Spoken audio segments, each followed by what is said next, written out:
Zipper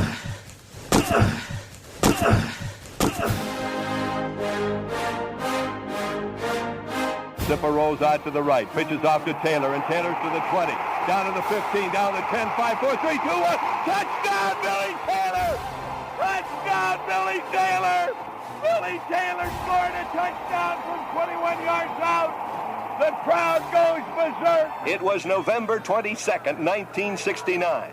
That they came to Barry, Michigan, all dressed in maize and blue. The words were said, the prayers were read, and everybody cried. But when they closed the coffin, there was someone else inside. Oh, they came to Barry, Michigan, but Michigan wasn't dead. And when the game was over, it was someone else instead. 11 Michigan Wolverines put on the gloves of gray, and as the organ played the victors, they laid Woody Hayes away. Under center is Wangler at the 45. He goes back. He's looking for a receiver. He throws downfield to Carter.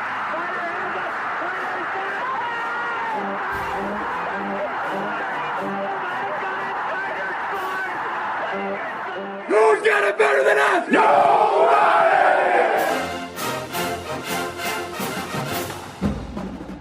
Welcome to the Michigan Man Podcast on Wolverine Sports Radio, a member of the V Sporto Network, and in partnership with SB Nation's Maize and Brew, for Wolverine fans from coast to coast.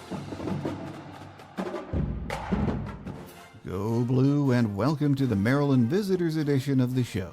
I'm your host, Mike Fitzpatrick. Joining us again this year is one of our favorite guests, Maryland play-by-play voice Johnny Holliday, who has been the voice of the Terps for 44 years. He's a great guy, and as always, I'm sure you'll enjoy hearing from him. Before Johnny jumps on, here are a few of my thoughts to get us started.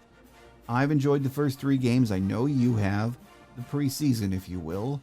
But now I'm ready for the main course. I know you are too. The Big Ten schedule. Like so many of you, I know we have boatloads of talent on both sides of the ball, but given the first 3 opponents, it's really impossible to know just how good we are. That's okay. This week it gets real. Maryland comes to town 3-0. They have a very talented offense and a quarterback who is destined to play on Sundays. No one questions that. The Terps' defense has improved too, but they still have issues. That said, this is the first real test for us, a serious one.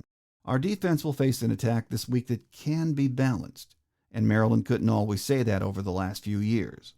They would rather sling the ball all over the field, but the ground game they bring is something we cannot overlook. This is a very good offense. The goal for Mike Locksley has been to improve the defense this year. It has been their Achilles heel throughout his tenure. When they win, the games are usually shootouts. He knows the defense does not have to be lights out, but it has to be better if they want to compete against the upper echelon Big Ten teams. My guest today says this: if Maryland plays like they have the first 3 games, they will get hammered on Saturday in the Big House. They have to improve in every aspect of the game, and quickly, if they are going to give themselves a chance on Saturday.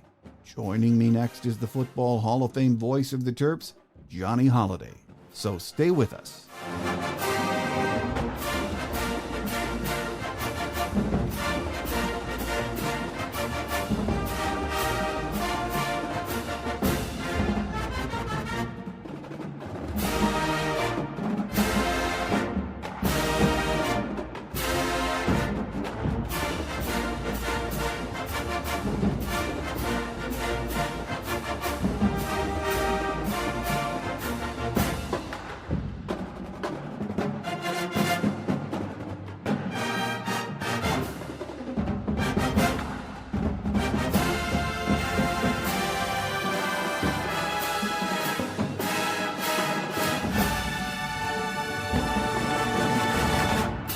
Here with us on our Visitors Edition this week is the legendary voice of Maryland football and basketball, and great to have him back again, Johnny Holliday. Mike, it's good to be with you, as always. Well, we've been doing this for a few years, Johnny. My listeners love hearing from you. We love playing Maryland. I got to see the whole game on Saturday night. This is, I think, the second year in a row Maryland started out 3-0.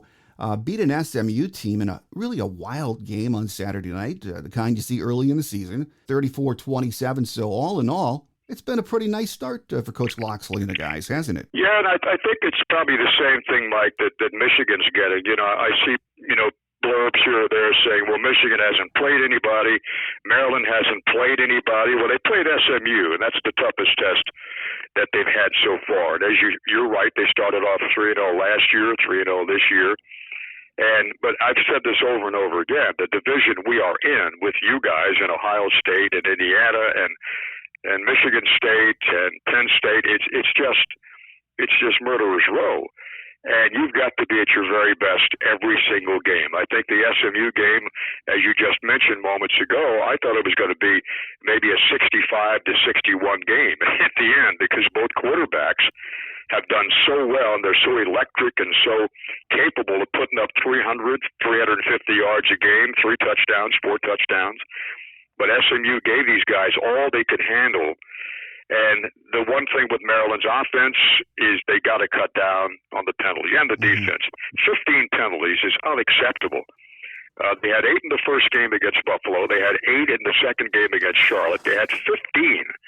I think the school record's 19, set way back in 1951 or somewhere in that era.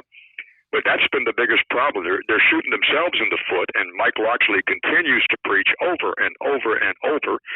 Guys, we're beating ourselves. And offsides, illegal motion on third down and maybe a yard or less than 5 yards on every single third down, somebody moves up front. And unfortunately, the left guard had the first 2 penalties called on him. They take the left guard out. They got the guy from the backup right guard spot, move him to left guard. Boom. Yellow flag is dropped on left guard. It's the same, it's the guy filling in for you. So it's just basically concentration on what they're doing, and then carrying through with execution. Mike says we never look at the opponent. We're not awed by who we're playing. It's if we play the way we play, that's all I'm concerned about. I'm not concerned about anything else. If we play our game, we'll be in every single game. If we don't, we're going to get our clock cleaned, and you better be at your best to play Michigan, or it's going to be a long, long afternoon. Well, another good thing about the game, I know I was right there with you, Johnny. I thought this is going to be one of those games, Maryland's going to put up 60 points on them, and that was not the case. So what it ended up being was a really good early season test, a game that featured 5 lead changes, 3 ties, until and here we go. One of these days I'm going to get his name right. As much as the brothers have been along, I still don't get it right, but Tagovailoa. Yeah, here's what you do, Mike. I asked him. I said, the first year he came here, I said, okay, you got to help me with this, okay? It looks like Tagovailoa. He says, Talua, okay? I go, Talua, Talia, Tagovailoa. He said, Mr. Holliday, you say it quickly, nobody knows the difference. Well, he's such a good-looking quarterback. I mean, and he's as humble as any quarterback I think I've ever worked with in Maryland in 44 years. He's got the whole package. It's team. It's nothing about Talia. It's all about the team with this kid. Watching some of the first 2 games and watching him last year, I thought, hey, this against SMU, they're going to sling the ball around, and Talia's going to throw 35, 40 times. I think he was 17 for 23. And a lot of that, I know SMU's time of possession was pretty impressive in that game, but one of the key performances to me in that game that surprised me was Roman Hemby. In the running game, he ran for a career-high 151 yards, 213 total yards in the game with 1 TD. He turned in a really solid performance at running back, didn't he? Yeah, he's also a good kid. Every running back they have are all young guys. He's a redshirt freshman and probably has the best speed of any of the 4 guys that they alternate at that running back spot. But he had a couple of touchdowns earlier in the season. He was the leading rusher coming into the game. 6 feet, goes about 200 pounds. He's up there from Bel Air, Maryland, just north of Baltimore. Then the backup guy he's got, Colby McDonald, he's a sophomore from St. John's College High School. And then another kid right behind him is Antoine Littleton, who dropped 50 pounds to get down to 235. 6 feet, 235. And this kid had 1 carry against Charlotte, 1 carry for a 59-yard touchdown. Then they got a freshman behind them, Ramon Brown, who's down from Richmond, Virginia. So all 4 running backs, a redshirt freshman, a sophomore, another redshirt freshman, and a true freshman. Mm-hmm. So the future is bright in that running back spot for Maryland. And that really helps the passing game, because if Maryland can get that running game going, if Hemby can give them, something close to that every week, you look at that receiving core that Maryland has, and it is scary. Yeah, we talked about probably the strength of this football team offensively has got to be the wideouts, because you've got 6 guys, 7 guys, everyone plays, everyone has at least one catch this year. Demas has come back from the injury last year, and he's got 30 consecutive games now with at least one catch going back to last year. Jayshon Jones also sidelined with an ACL last year, as was Demas. So you lost those 2 guys 3 or 4 games into the season last year. They're back at full strength. The number one guy that was in, I think, the top 10 of almost every Big Ten category in receptions was Rakim Jarrett. And these are all young guys. Jarrett is a junior from St. John's College High School, which is like a feeding ground to Washington. He's got speed, he's got elusiveness, he's got great hands. He's been the healthiest of all the guys since he's been here. Jacob Copeland comes in from Florida, and he led the Gators last year in receiving. And he comes to Maryland, a junior. He's still got one more year with us. Ty Felton's a young kid, a sophomore. Octavian Smith, they really like. He's a true freshman from a local high school, Peyton Branch. And he had a 17-yard touchdown run against Buffalo in the first game of the year. So all these receivers, and Talia spreads the ball around too, Mike. He doesn't show any favorites. But it's interesting against SMU. The leading receiver out of all those guys was none of them. C.J. Dupree and Corey Dyches, the 2 tight ends, were the guys that he really focused on. And Dyches led the team in receptions, and he had that touchdown with about 6 minutes to go that put Maryland on top finally. And as you mentioned, a back-and-forth game, and they were able to win the game thanks to the tight end. And who would have thought? I can't remember the last time a tight end led this team in receptions, unless it goes back to maybe Vernon Davis's days when he was playing here. Well, another positive I would think that Maryland and Coach Loxley have to take from the game, Johnny, is that the defense provided some real momentum swinging plays throughout that game. 2 picks, I think, 1 fumble, 3 turnovers on downs, and forced a missed field goal. That was really huge in a back-and-forth game like that, with the defense getting those momentum swings. Well, I think one thing the coaches are going to work on is the fact that they're giving up a lot of yardage defensively, even though they had a good game when they needed it. Despite all the penalties, they're able to beat SMU. But when you give up 520 yards to a team like SMU, they're going to score a lot. They're going to have a lot of yardage, but they're giving up over 500 yards, 400 yards a game defensively. So you just can't do that after the SMU game, and that's been a focus. That you got to have more sacks, you got to have more pressure on the quarterback. They hadn't had an interception until the SMU game when they picked off 2. And last year they had a whole bunch of them, and sacks have been kind of limited as well. So he's got to get more production, I think, from the guys up front. Greg China-Rose did have a sack against SMU. Mo Nasili-Kite, defensive tackle, he's preseason all-conference. Ami Finau, preseason all-conference. Darrell Chami. All these guys are not getting the pass rush that I think they want them to get or should be getting. Linebackers are solid, and Cowan and Barham and Hippolyte. And the secondary is young, but boy, they are good, with Banks at a corner and Bennett at a corner and Trader and Gibson and Mo Braid and Tarheeb Steele. So I think they have to understand that if you get more pressure on the quarterbacks, and the first 2 guys we faced were good, but they weren't in the same category as the guy we just faced with SMU. Mordecai, who was tremendous, transferred in from Oklahoma. So now when you go up against a team like Michigan and the quarterback that they have, and the fact that they were able to play 7 quarterbacks against Connecticut, that is a major concern, I think, right there. Who do you prepare for? After the game, Johnny, I was watching Coach Loxley's presser, and he really had good things to say about SMU. He knew they were a quality opponent, and I think that was an important takeaway from that game. When you go 3-0, but you played a really good football team and won a back-and-forth tight game, that can really pay dividends down the road, can't it? I think it can. can, and I think, but as I mentioned, I think they call the Michigan preseason games like preseason exhibition games you guys played, and that's the same thing with us. When you look at the schedule, Buffalo, Charlotte, SMU, well, that's Michigan. That's not Michigan, Michigan State, and Purdue, and Penn State, and Wisconsin, and Ohio State. They're certainly a different category, a different league.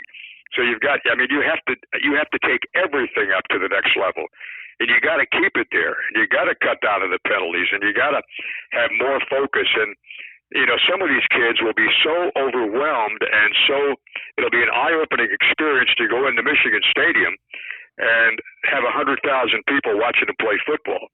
That's what they came to Maryland to do. They came to play in the Big Ten. They came to play against the best competition in the country, in the Big Ten. And when you got 100,000 fans, you've got a chance to really show what you can do. And I think that might be a key to how Maryland handles things. Mike Locksley is going to preach, I know, the fact that this is such a golden opportunity. You go up against a legendary coach. You go up against a legendary university. You've got 100,000 people. You got the entire nation watching the game, turning the sound down, listening to you. As he always says, it tends to be every week. And you've got a chance to beat the number 4 team in the country. But if you play the way you played the first 3 games, not going to happen. You got to play your best. They can probably be a little bit off from their game, and that's the great thing about college football. You never know. And I mean, you can look at the upsets we've seen this year so far from schools that have no shot, and they come away somehow, some way, with an upset. It's always good to come to Ann Arbor. Always good. The fans are tremendous. I think every player loves it. Every Maryland fan that travels there likes the atmosphere, and that's what college football is all about, in my opinion. Well, it's going to be great to get Big Ten's portion of the schedule underway, and all of us that cover Michigan football have known this is the first big test for Michigan, especially the defense. And when I have watched Maryland the last couple of years, and then this year so far, and then Saturday night, when I watch Tagovailoa, he is just such a precision quarterback, and that receiving corps scares me. You've covered so many quarterbacks in your years at Maryland. Have you seen one better? Yeah, I've probably seen a couple of guys better because they were record setters when you talk about Boomer Esiason. Yeah. And you talk about Scott Milanovic, those guys. But those guys are next in line for him. Talia's got 9 300-yard games. Milanovic had 10. And that's the school record set, as I told Talia last week, 27 years ago, back in 1990. He was there 92 to 95. And he's got 39 career touchdowns. That puts him number 3 all time, and certainly in sight of Boomer. Boomer had 42, and Milanovic had 49. So he's 10 touchdown passes away from becoming the all-time leader in that category. The thing I do like about him the most, though, Mike, as I told you, is how unselfish he is, how down-to-earth he is. And I'll tell you one interesting story. The interview I did with him last week, he never likes to talk about himself, so you have to stay away from that. And as you know, in talking to players, there are certain things, certain avenues you can take and certain avenues you can't take. So before we did the interview, I said, Talia, I'm going to have to bring up a couple of things about the last game and look ahead to SMU. And he said, that's fine. But I want to talk mostly about when you were growing up in Hawaii. He goes, oh, yeah, I'd like to do that. So I mentioned to him, I said, what's it like when you go home to Hawaii and you're around little kids and you're looked up to like you are the guy that we want to be like when we get older. We want to be like Talia. And his response was priceless. He said, when I go home to Hawaii, I'm just little Leah. He said, I think back to when I was these kids' ages. I grew up in Iwa Beach, which is a tough part of Hawaii, and it's pretty rough to come out of Iwa Beach.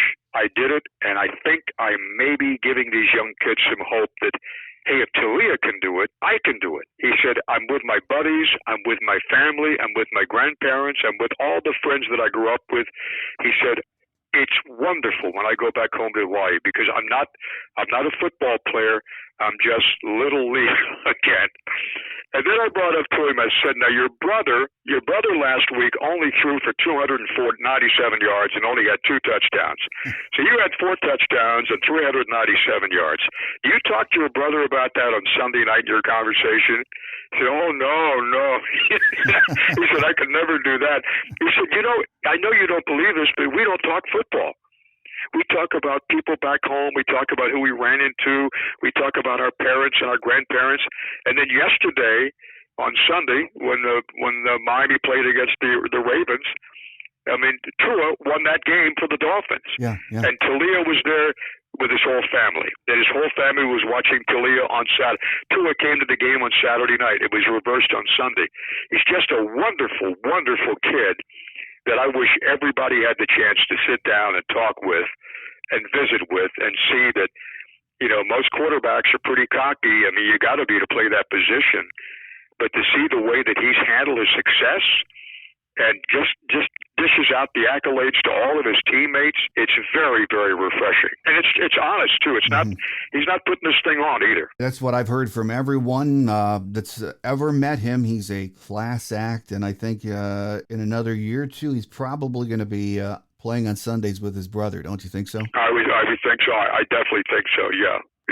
He does. I never even go that way with him because he would go nuts if I even mentioned that. Final question before we let you get away, Johnny. It's game week, so there's a lot going on. But as always, it's an honor to have you join us. So when we get ready for that Maryland matchup every year, my listeners really enjoy hearing your thoughts on the game and getting an idea of Maryland football, what's happening with them. But remind our listeners, if you will, how long it's been that you've been the radio play-by-play voice for the Terps. 44 years.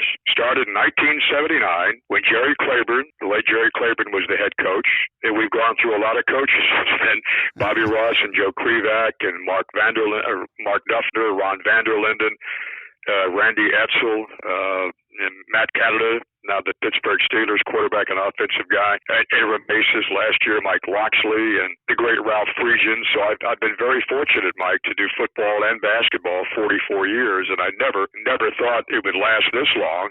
But you kind of blink your eyes, and here you are, and I've had a chance to work with some great coaches and athletic directors, and the contacts you make with players, I think that means a lot to me anyhow, that when they come back to a game to watch Maryland play, they pop up to our broadcast booth, they come inside, they haven't got a jersey on, so I don't know who I'm talking to half the time.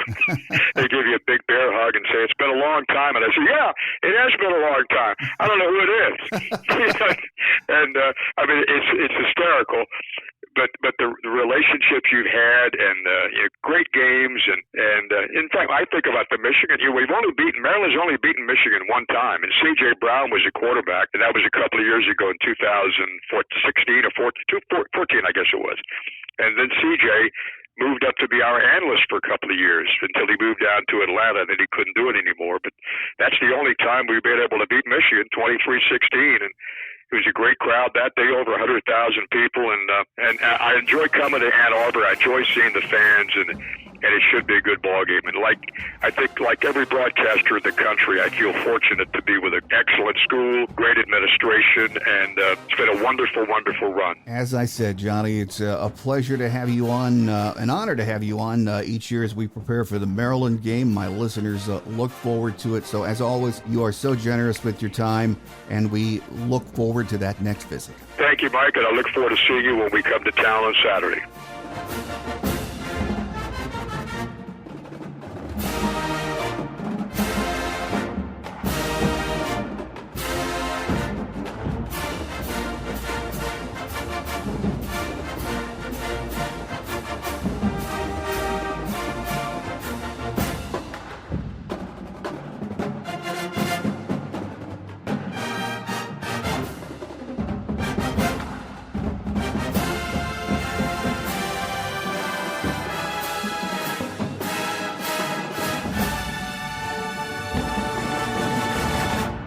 On Quick Hits today, at Jim's presser on Monday, he addressed some injuries. Cade McNamara suffered a foot injury against UConn Saturday. He said it is not season-ending, but will take some time. Carson Barnhart, Nakai Hill-Green, and Donovan Edwards are all questionable or doubtful for this Saturday's game. Hopefully we'll have an update for you between now and then when we do Thursday's Game Day show. Thanks again to radio legend Johnny Holliday for being with us today. He is always entertaining. He's a first-class act and a pleasure to have on the show. Thursday, our guest will be beat writer Aaron McMahon from M Live. We'll have some game day notes for you, what the weather looks like on Saturday, and once again, any injury updates made available between now and then. That will do it for now. Thanks for joining me, and make sure you tell your Michigan family and friends about the show. I'm your host, Mike Fitzpatrick. Have a great Wolverine week, everyone. Until we meet again, take care, and as always, go blue. Thanks for joining us today on The Michigan Man, here on Wolverine Sports Radio, a member of the V Sporto Network, and in partnership with SB Nation's Maize and Brew. Our listener lines are open 24/7 for your calls at 313-263-4842. That's 313-263-4842. Or email us at themichiganmanpodcast@yahoo.com. That's themichiganmanpodcast@yahoo.com. The Michigan Man Podcast is produced at the studios of Robin Lynn Productions, Allen Park, Michigan, and is not affiliated with the University of Michigan. Go Blue!